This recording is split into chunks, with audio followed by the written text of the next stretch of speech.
Everybody in? So, welcome to the Rick House, folks. This is our Rick House.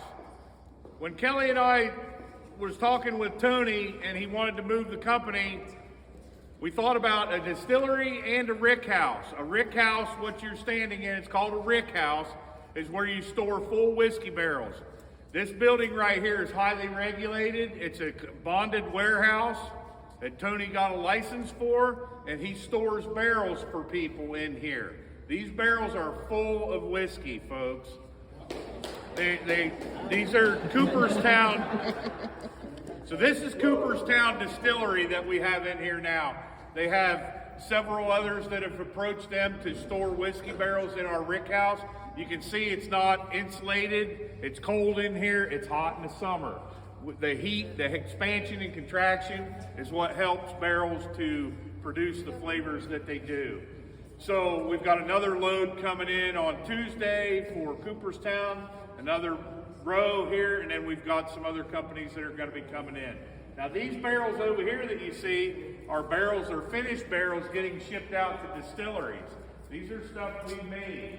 So here's our wood over here. You can see it's getting out of the weather now, because we're building barrels out. You can see how gray it is. It sits outside, it's all air dried. So again, these are all, you can see the different sizes, 15s, 30s, 53s. I think we just sold our last 10 out of here. We only build 10s maybe a couple times a year. But what the good thing about storing barrels with us in our Rick House is we have Coopers on staff. So as you see these barrels that you'll see weeping on them, that sometimes they'll leak.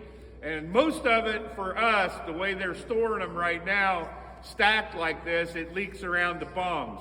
So we have people on staff here that run through this Rick House at least once a week and check for leaks and make sure that these barrels aren't leaking, because product on the ground instead of a bottle is not good. So that's one of the advantages they have. You can smell it in here. It smells great.